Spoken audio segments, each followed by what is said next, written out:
We'll take our Dodgers bias away. You take your small market team. I hate the Dodgers bias away. What are you hoping to achieve from a salary cap? For everybody that wants big change and everyone that wants big economic reform, as a fan, what are you hoping happens?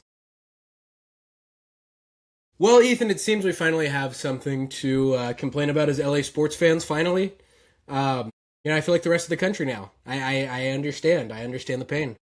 Yeah, a muff punt to end your season, trying to catch that in missionary position. Don't like it. I mean, it's going to sting for a while, but hey, you're coming off two back-to-back World Series championships as a city, and the Rams got two first-round picks this season. So, I mean, we really, in all seriousness, there's nothing really to complain about too much here. And I mean, besides Xavier Smith, I mean, that's a bit of a heartbreak here, but going into it, I'm not too upset about it. I mean, the Super Bowl, it kind of sucks to not see your team playing it after losing the game before it. But, looking at it as an NFL fan, nothing to be too upset about seeing Sam Darnold in the Super Bowl against Drake May. I mean, at least we don't have the Chiefs in there. And honestly, so much of our Dodger fan base is rooting and saying, beat LA every fall when the 49ers play or when the Raiders are in town. It's a little bit weird. It's a little odd, but we're sticking to our side. We're sticking to LA sports. We're going to be true Angelinas about this. So in that same breath, Ethan, I'll be honest with you, man. We're in that liminal space now where in about a month's time, actually less than a month's time, in about like 2 to 3 weeks time, you and I can start talking actual baseball. We're going to have social media clips of pitchers and catchers reporting to spring training, but we're not quite there yet. So we're going to embrace off-season talk today. How does that sound?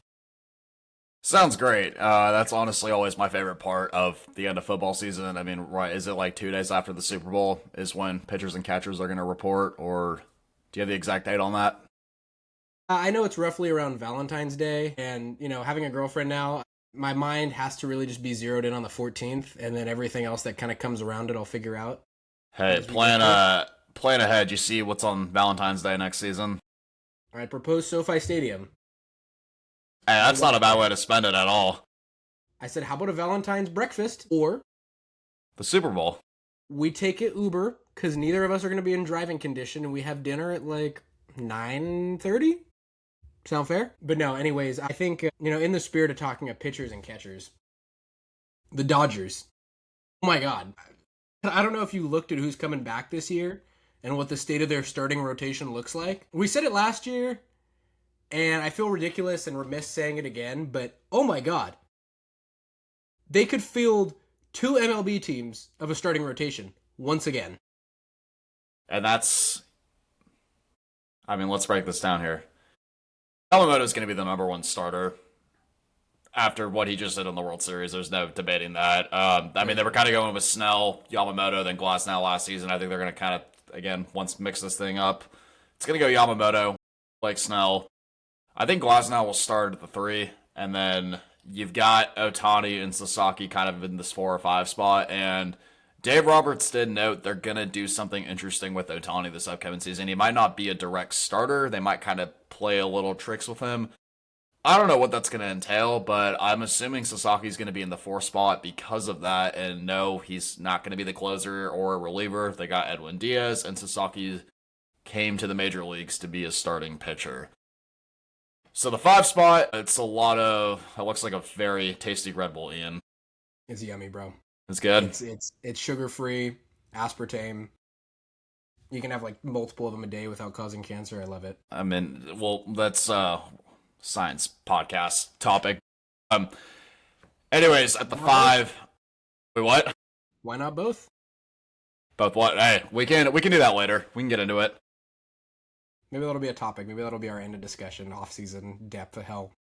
What, Red Bull or coffee or Red Bull or Celsius?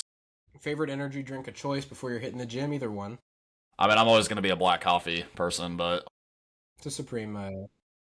Let's go back to the starting. Let's go back to the starting pitchers. Now we're in the offseason. Roki Sasaki's definitely he's an Alani type of guy, I think, but he is for sure. At the 5, you got Ohtani. It's kind of an interesting situation you have here, but if you go and look at their pitching depth and what they have on their the AAA rotation, keep in mind, can probably beat 10 major league teams right now.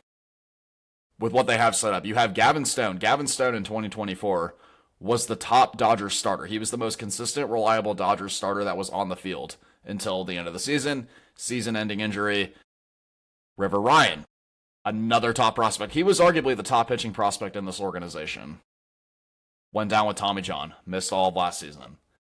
Bobby Miller, another guy. Now, his time as a starter, I think, is done, but I think there's a very good conversation and potential for him to come into the Dodgers bullpen and have a Roki Sasaki situation that we saw last season in October. And Emmett Sheehan, another potential starter. You can maybe mix in him and Ohtani. I think what a big thing they're going to be doing, and if you want Ohtani to last through this contract, I think it's something you're going to have to heavily look into. You have Ohtani as an opener. You can't bring him in relief because he loses his DH spot. You have Ohtani as your guaranteed fifth spot starter. Pitch him 3 to 4 innings. But Sheehan comes in and does the rest. You have all these high-depth starters that come in and pretty much do an opener bullpen game for the fifth day. Or you could have Emmett Sheehan be the fifth starter. And then day 6, which gives you have so much pitching depth. If you wanted to, you can operate with a 6-man rotation. So you have the 6-man rotation on this 6th day. You have Ohtani maybe do 2 or 3 innings, then the rest of your guys come in and do a bullpen game. There is so much pitching depth on here, and with given how bad the Dodgers have been with injuries over the past few seasons, is this a bad idea? Is this an idea that could work and give these guys better longevity to heading into October? I think what people aren't realizing too, because you make a great point about the 6-man rotation. I don't think people realize you're doing 2 things. One, you're kind of combining the Japanese style of managing starting pitchers where it's a 6-man rotation. And it's not just because Shohei Ohtani is a 2-way player. Yamamoto, Sasaki, that's just the way they do it there. It's a 6-man rotation. We're used to more of a 5-man rotation in the MLB. So you're kind of adopting another culture's starting pitching management. I think it's great. The other thing it does too is it kind of so you're reduced a reliever or two, where you're reducing 1 or 2 guys that can throw an inning, or maybe an inning and a half, 2 innings, and you're going to replace them with another starting pitcher on opening day. So to start the season, that's the formula you're going to have. You're going to have pitchers that can give you length. And if you look at what worked for the Dodgers this year, it was relying on their starting pitching. It was leaning heavily on those guys. The further we get away from, pitching multiple different relievers and being able to switch guys in the 3-batter rule, you need length. The Dodgers got ahead of the curve on that. They have dudes that are going to give them length. And we know they deal with injuries. Also gives you the chance to put, if Yamamoto's a little fatigued, 15-day IL, kind of the phantom injury slots, have those guys rest up. Glasnow, Snell, have them be ready for October.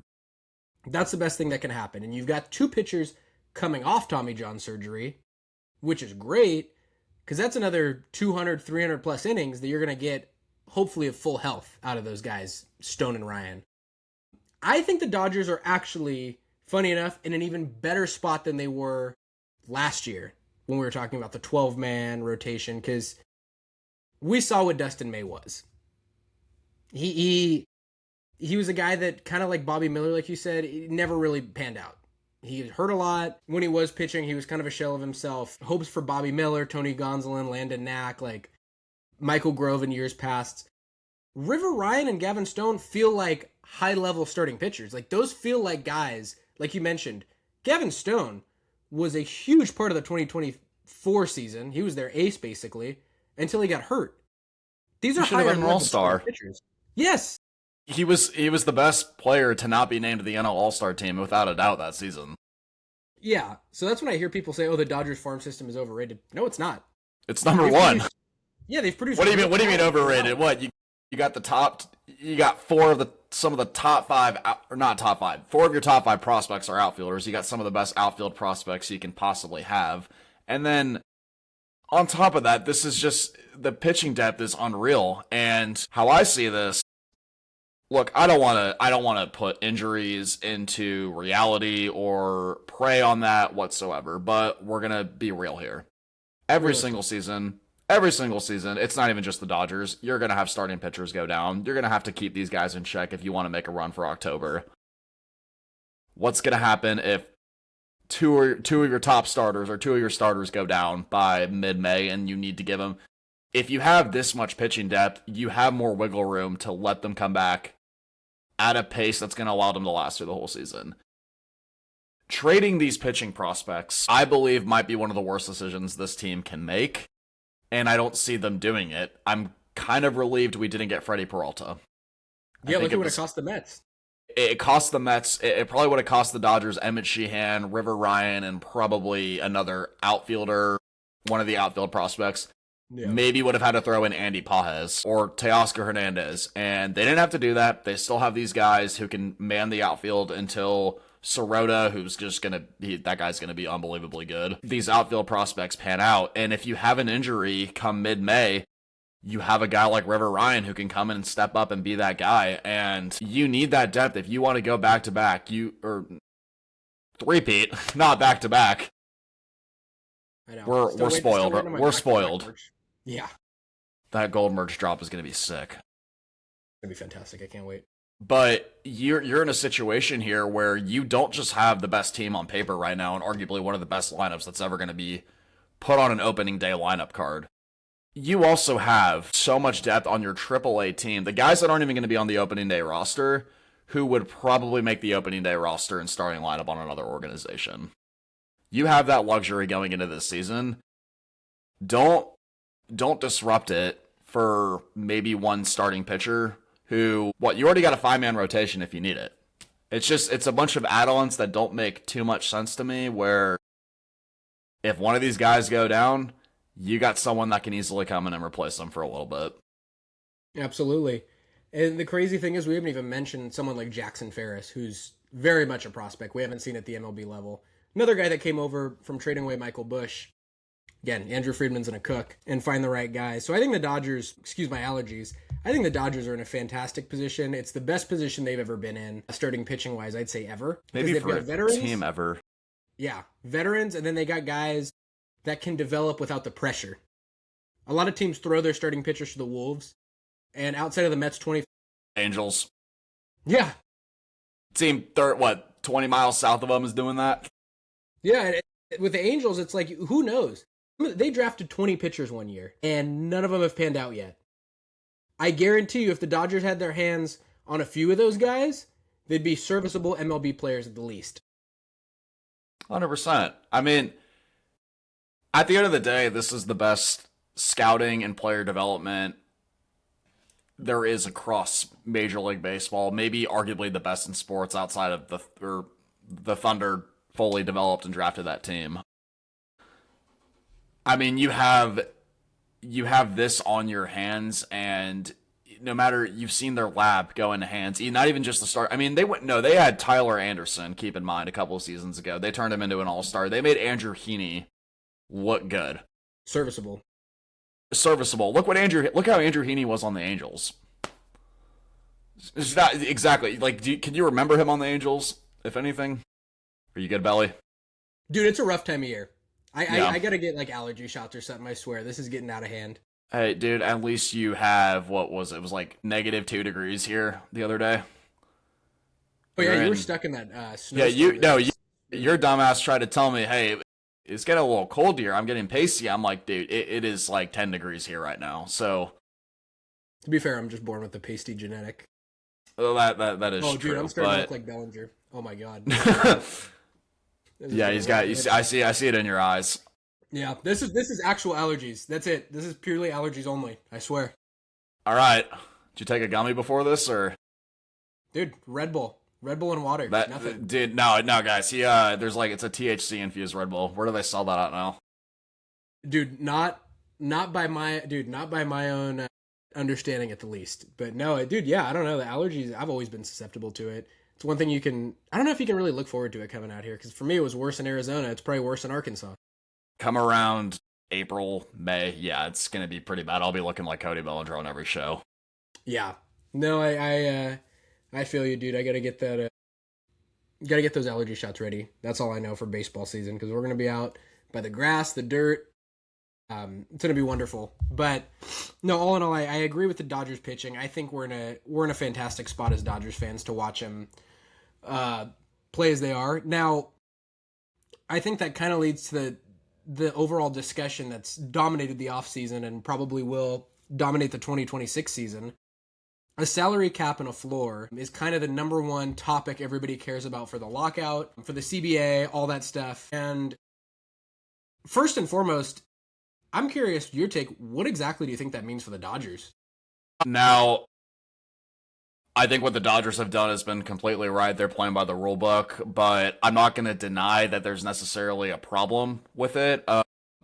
I think the bigger problem overall is not having a salary floor, and there are also problems I think that are now arising with not having a salary cap, because at the end of the day, I think the biggest problem is that owners aren't spending money, but at the same time, there is a little more cash inflow you do have playing in a market like Los Angeles. So there's a big thing here where they build a winning culture, and I mean, Kyle Tucker's even said it, like, he came to LA, he wants to win, and Edwin Diaz wants to come and win ball games. His brother was in the organization and recommended the Dodgers. They have built an organization that players want to come and be a part of, where they can even not have to offer as much money for some guys. I mean, obviously, they're going to still throw the best contract that they can give. And if a guy asks them how much money, if the guy tells them how much they want, they're going to be able to offer it and match it. Where, you know, the future Las Vegas A's, they don't have a luxury with that as much. I'm not going to deny that. So I think it's kind of, they need to come to a middle ground. I think you don't just implement one. I think you're going to have to implement both. And I think if they do implement a salary floor and a salary cap, it's going to take the biggest problems from both, which there are some problems that have come, and it's going to solve the issue. Because I don't think just implementing a salary cap is going to fix anything. All that's going to do, the problem is you have owners not spending money. They still don't have to spend any money.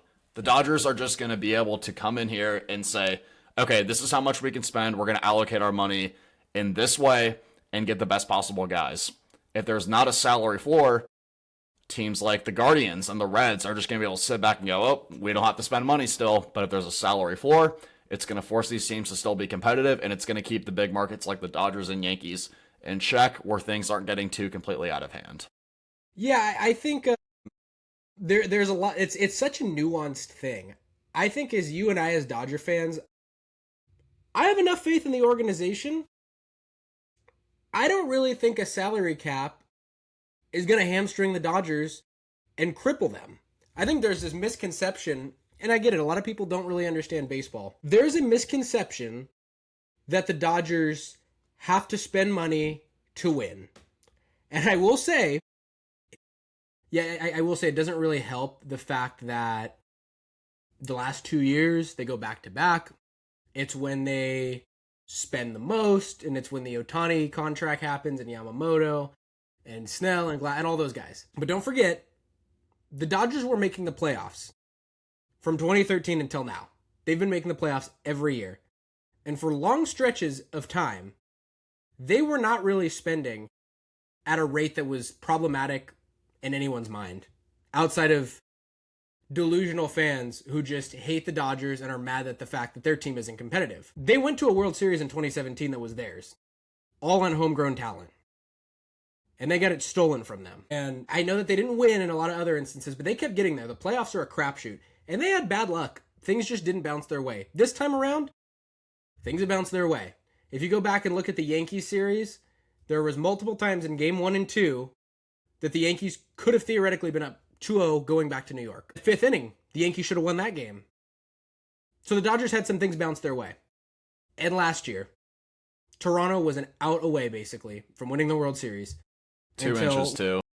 Yeah, with 2 strikes, Miguel Rojas hits that home run. And then there was plenty of other plays and extra innings. So, yes, the spending has coincided with the Dodgers' luck being great. The Dodgers don't need to spend boatloads of money. They can develop talent. And to people that want to complain and say, oh, the Dodgers, their farm system's fake. When's the last time they produced a superstar? Guys, one, the Dodgers have not necessarily had a Corey Seager in their farm system since. They have not had a Cody Bellinger since. They've had Gavin Lux, who kind of turned out to be a bust. Bobby Miller was never of that caliber. Miguel Vargas was never of that caliber. James Out, these guys were not of that caliber. This crop of guys, a little bit more of that caliber. They had to have a little bit of a reset. Dude, that's what I was saying earlier. That guy, Mike Sirota, that just, he's going to be the top outfielder in maybe the NL West. He's going to be up there with Tatis, I think, and Corbin Carroll. Corbin Carroll, yeah. He might not be the top. He's not going to be the top outfielder. Corbin Carroll's a pretty special talent, but he's going to be giving them. He's going to be giving those guys a run for their money, absolutely. And I think there's a lot of potential here, and it's going to be exciting. You know what I was saying on last episode. I'm a big fan of the guys that we draft and develop. That's been my thing. Like, even though Yamamoto was signed from Japan, it's easier for me to like a player like that that's only been with the Dodgers and started his career out in Los Angeles. It's been a similar thing too. Like, I mean, it took me a little bit, a couple seasons to really grow with Mookie Betts, and same with Freddie Freeman. Like, I wasn't a huge Freddie Freeman fan the first 2 seasons just because I always saw him as a Brave, and it just still, even as a Dodger fan, it just still felt weird having Freddie Freeman. Now it's like, I mean, the guy's going to go down as a Dodger legend, but it's why Will Smith is one of my favorite players. I mean, the guy was homegrown with the team, and Clayton Kershaw, one of my other favorite players growing up. And it's just I'm always been a fan of the homegrown guys, so I'm very excited that, yes, the Dodgers went and spent a bunch of money and they got these new guys, but they've done both. Even if they didn't go and buy all these players, they would still be in a position to go and win the NL West this season. They would still be in a position to be one of the best teams in the MLB for the next 5 seasons. And do you know where that comes from? Development. Research. The farm system. You've got the number one farm system. And people hate it. They just don't want to. If this was, I don't know, the Kansas City Royals and not some big market team, or not some hated city or team, people would be more okay with it. But because it's the Dodgers, people are just going to have complaints. And I got to say one thing, too, about... Well, yeah. It's fun. Super teams, and I hated Travis Kelce in the media. Yeah. I'm okay with Mahomes, weirdly enough. Mahomes, yeah. I was about to say, Mahomes, I think gets a little bit too much hate.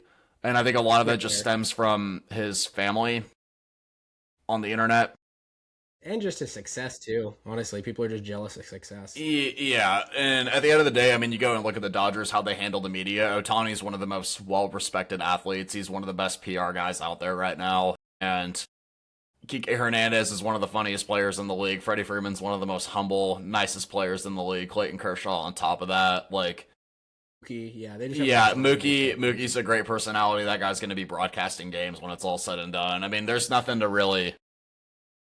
really not a negative PR thing with this team compared to other super teams that we've seen across sports over the past 10, 20 years. Yeah, I mean, the MLB, I think, wanted a villain, to be honest with you, and I think the Astros couldn't really fit the bill because the 2017 team is who you hate. And to be quite honest with you, and I don't blame people, it's kind of hard to really hate the Astros unless you're a Dodgers or Yankees fan or somebody that really got screwed over during that run. I can see why Padres fans on Twitter are like, I don't care about the Astros. I don't care that they cheated. Really don't blame you. If my team was completely irrelevant during that time, I also wouldn't really give a damn. I give a damn because I'm a Dodgers fan. And they stole what should have been the 2017 World Series to those guys that deserved it. But not to harp on them too much. Yeah, I think, too, with baseball, and this, I don't think people realize this with Dodger fans. I could ask you your opinion on it. It's not as fun for Dodger fans if it really does get to a point where they're the only ones spending, they're the only ones competing, and the rest of the league kind of folds to them. That's not fun for Dodger fans. If every year is a predetermined ring for us, it's great to know that they can always be in the playoffs. And I do believe some teams just need a little bit of they do deserve a competitive advantage. Baseball's very driven by the big franchises in the big markets succeeding and being fun to watch. I think the league was at its lowest during the mid 2010s when the Yankees were like competitive but couldn't really win. The Dodgers were like coming out of the Frank McCourt drama. You'd have a good Red Sox season here and there, but they were inconsistent. The Cubs World Series captured everybody. Big market history. So baseball needs those franchises to have a small advantage, but it shouldn't completely just waltz into the season with 3 or 4 teams that are the only team that have a chance. Baseball's also not like that, though. The Blue Jays almost won the World Series.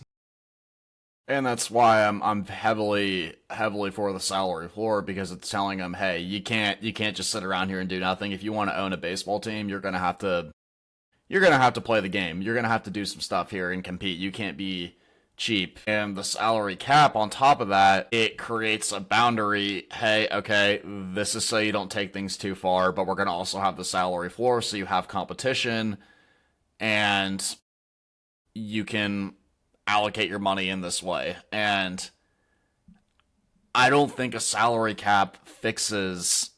I think a salary cap will stop this from going further. I don't think the salary cap fixes the problem, though, because what's going to happen? The Dodgers are still going to go spend money. They're still going to open up their checkbooks for these guys. If you have if you have that without a salary floor, Tampa Bay, Cincinnati, they're going to sit back on their ass and do whatever they've been doing the past 20 years. They're not going to do a damn thing. They're going to keep operating how? If you put a salary floor, everything changes, and if you have a salary cap, it stops it from getting a little bit too out of hand. You've got to implement both. So here's an interesting nugget of information. Have you ever heard of the MLB Economic Reform Committee? No, but is it what it sounds like? Yeah. It was Okay. It was created a few years back, and I took a deep dive into this. I wasn't even sure what it was, so I just kind of figured I learned what it is for the first time. It was created about 2023, and to the best of my knowledge, kind of came in place right around the time Steve Cohen kind of made a declaration as the new Mets owner. I will do whatever the hell it takes to make this team win. I am so rich, I will spend so much money to make sure my childhood team is competitive, really good, and is the World Series favorite. And the MLB formed the Economic Reform Committee, created by John Henry of the Red Sox Fenway Sports Group. You know who's the other chairman on that panel? Is it Friedman? Mark Walter, owner of the Dodgers.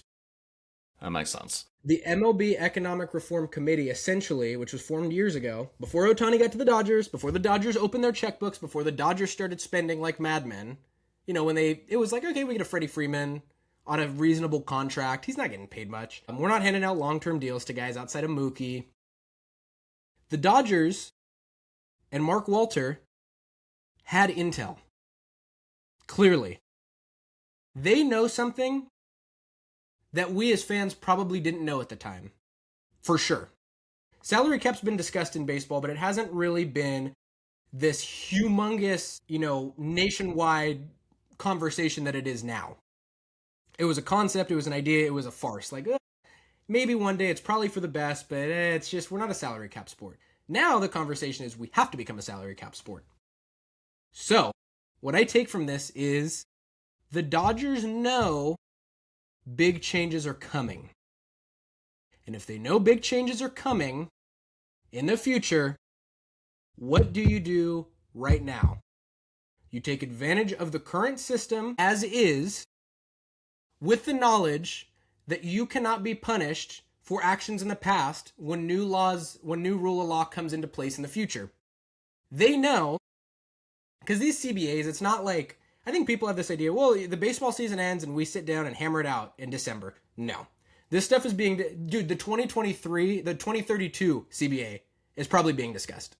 So the CBA after this one, there's already probably framework and discussions.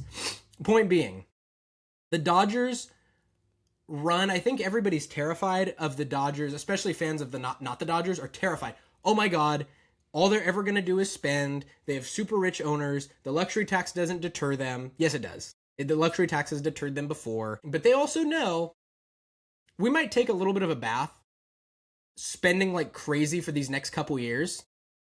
It can never happen again. They can never spend at this rate ever again. So for the doom and gloom crowd, rejoice. It's going to be a lot like Golden State. The Golden State Warriors scared us all. It made us think basketball was ruined forever and they were the permanent dynasty. These things never last for long.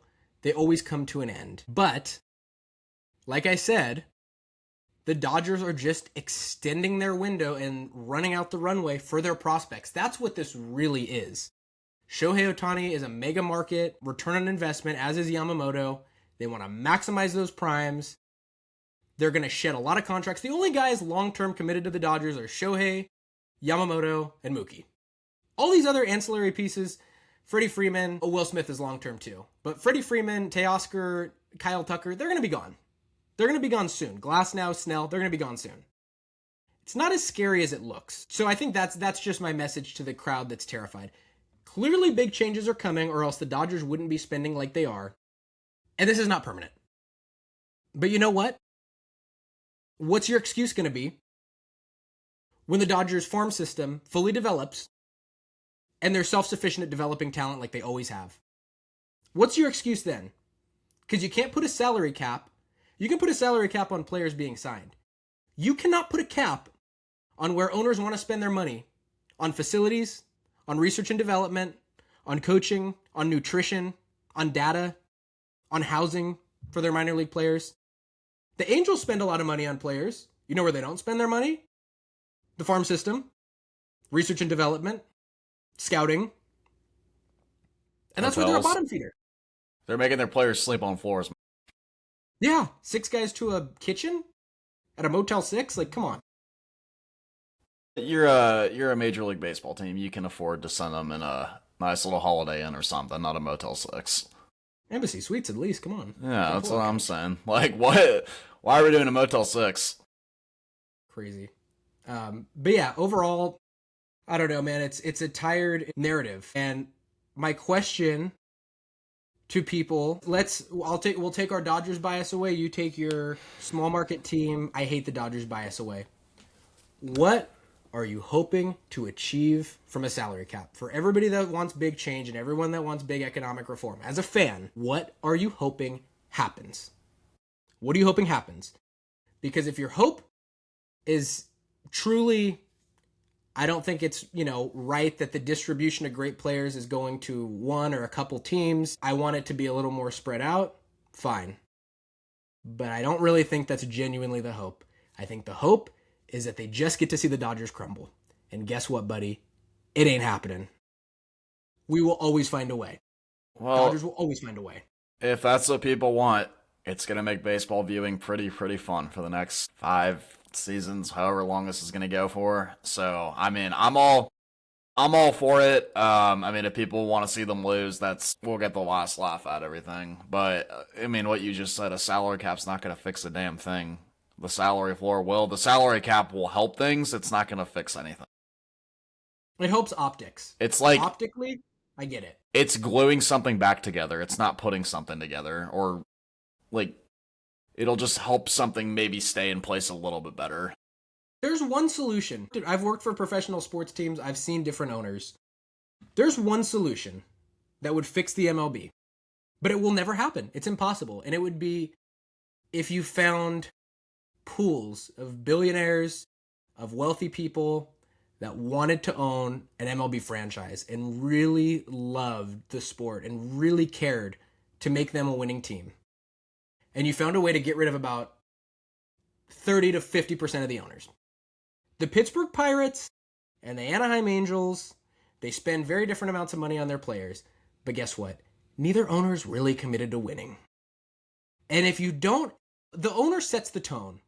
That's your leadership. That's the tone setter of your franchise. And if you don't have somebody that is committed to winning at the highest level, you will never win. So if you're a fan of one of those teams and you're mad at the Dodgers, stop it. You can handcuff the Dodgers and maybe they're going to hoist trophies a little bit less, but it ain't going to make your team any better. But unfortunately, it can never happen. You can't force owners to sell their team unless they did something really bad. So we're stuck where we are. Guess we got to make the most of it. Yeah, it doesn't. I don't think there's anything that's really going to fix. I think really the biggest thing, I don't want to sound repetitive right now, but the first step is just going to be adding a salary floor. One of the biggest problems we've had, the Rays, why is Blake Snell not on the Rays? Well, they traded him to the Padres at the time, I think. And why did they trade him? They didn't want to pay him. There's a salary floor, and you're required to spend a little bit of dough. Would they have traded Blake Snell back then? Or Tyler Glasnow? Probably not. No. Also, a little thing here. Why were the Dodgers able to get Tyler Glasnow? The Rays traded him. What do you need to trade for a player like Tyler Glasnow? Good pieces in your farm system. Yeah, you need some assets in the farm system that they developed. That's what they did it in. They were setting this up 10 years ago. This was not something that happened overnight. This was something that they were doing 10 years ago, drafting and planning ahead. At the end of the day, baseball, running a sports team, it is a business. And you have a smart ownership group that's running the Dodgers right now, and they were looking ahead at this 10 years ago. How are we gonna what are we gonna do right now that's gonna put our team in the best possible position every single season? They're looking ahead at the future. Right now, what they're doing. You made the comparison. They're looking ahead at what something's gonna happen in 2032. Right now. They're planning on what they're gonna be doing tomorrow. They're also looking ahead and saying, hey, 2032, we're gonna be doing whatever we can to be looking and putting ourselves in the team in the best possible position come 2032. That's not just what smart owners in baseball do. It's what the best business owners in the entire world do. They're always looking ahead at the future. They're futurists. They're looking at, hey, my company right now, what's the best possible situation we're going to be in 10 years? I'm in a family of entrepreneurs. Their mindset always is, what's the best thing we're going to be doing in 10 years? What can I do right now to set myself up for future investments, for the best possible situation going forward? They're always looking at, how can I be better in the next 5 to 10 years? Not how can I be, obviously they're trying to be better the next day, but that's how the best baseball owners right now, that is how they're operating. Always going to come down to that. Yep, that's exactly what it's going to come down to. It's having a long-term plan. It's executing it. Dude, I think the Dodgers, when Shohei Ohtani signed with the Angels, they probably knew, you're going to be a Dodger.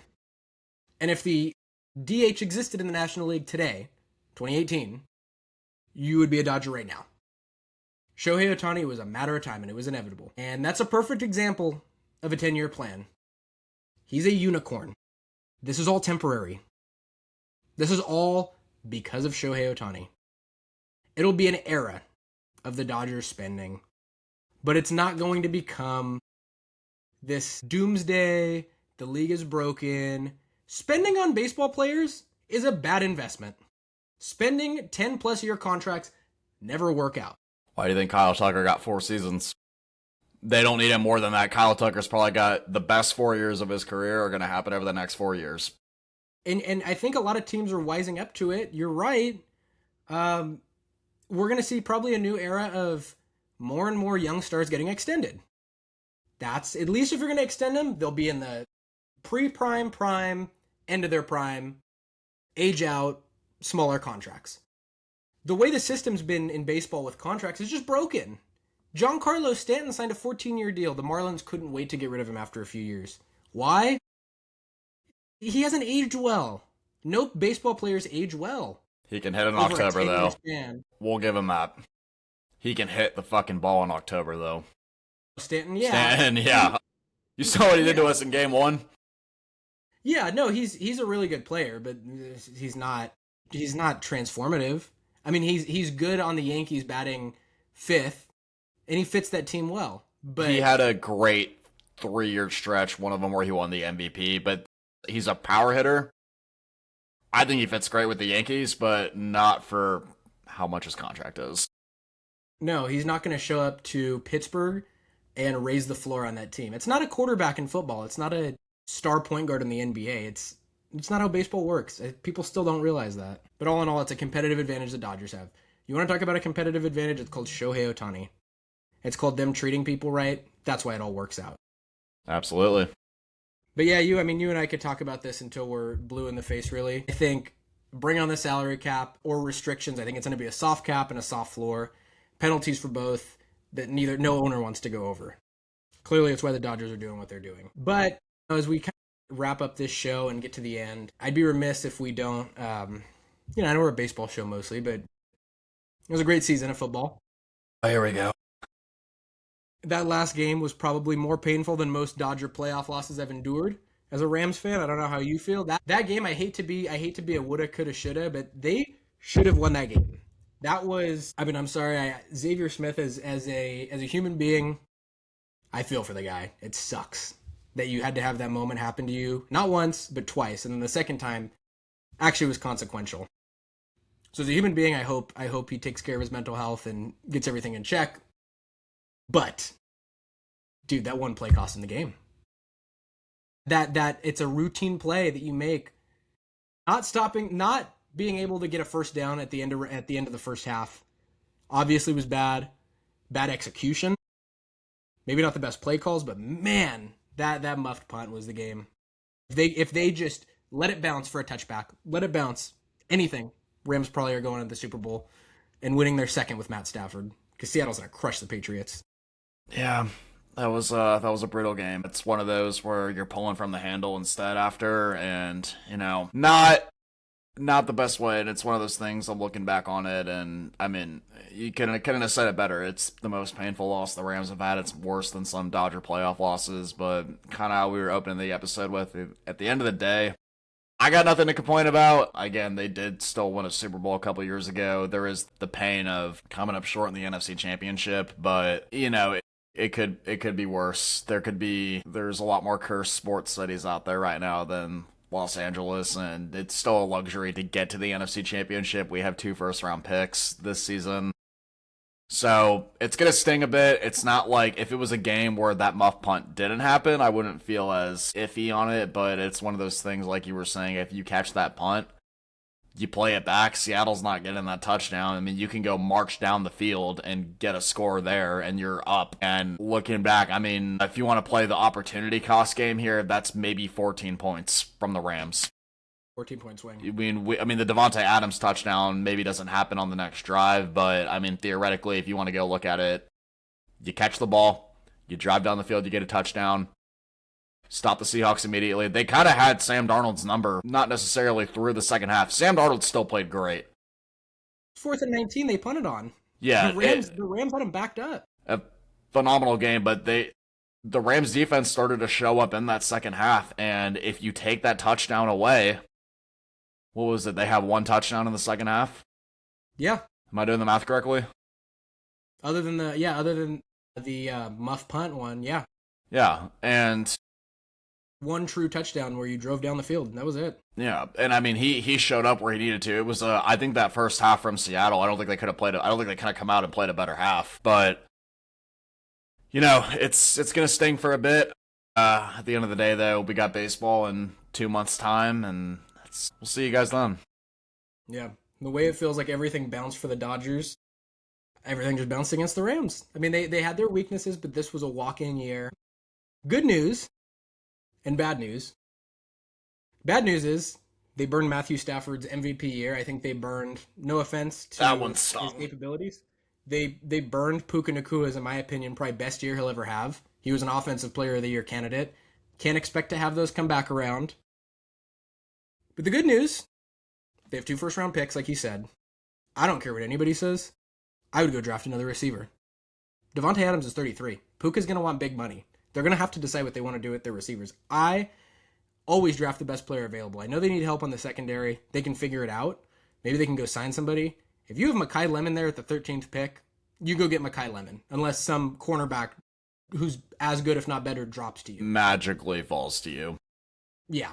If you have the chance to go get a I love Jordan Tyson as an ASU guy, worried about the injury history, but Puka had injury history. I think you lean into your strength, lean into the offense, fix up the defense. I don't think they're in as bad of a spot as people think. Seattle, let's not talk about them like they're going to become a dynasty. They had a great season. They're going to have a first-place schedule next year. Defense gets figured out. Mike McDonald's done a fantastic job. But if Clint Kubiak leaves, defensive coordinators have a hard time replacing offensive coordinators. It happens. You don't always get great OCs. Look at Tampa Bay. San Francisco just lost Robert Saleh. He's the reason their defense is good. Their defense is in a crater back to where it was now that the smartest defensive mind's out of the building. I don't think it's all doom and gloom for the Rams. The Cardinals are a long ways away, and they have the hardest schedule in the NFL next season. The Rams are going to be fine. I really believe it. I think they're going to be fine. I think their Super Bowl window is still open. Just a bummer you couldn't get it done this year. Yeah, it's unfortunate, but remember, not a bad day in LA, and if you're keeping up with basketball, Luka looks like the MVP right now, and it's been hard to get into basketball, but I'm gonna try my best. There's nothing else on right now for LA sports, so I'm gonna focus on the Lakers a little bit here. I'm gonna try my best too. And then look, pitchers and catchers are reporting in 2 weeks' time, so never a bad day. We are spoiled as LA fans, man. If we're not spoiled with just the lifestyle out here, we're spoiled with sports. We got the Kings and the Lakers, and I'm a little uninterested in both because I know they don't have a true chance at a championship. And unfortunately, I'm a little, my standard's a little too high right now, so I'm just kind of waiting out baseball season. Never a bad day. Brings us to the end of our show. Episode 3, it's already been 3 weeks, Ethan. I don't know if you can believe it. But if you enjoyed watching this, if you enjoyed sitting around with us for the last, handful of 30, 40 minutes, give us a subscribe, give us a like, comment, positive, negative, whatever it is. Just put it out there. But thank you again for listening. Love joining you guys for the week, and we'll be back next. Stay on the lookout. And until then, it's a beautiful day in LA.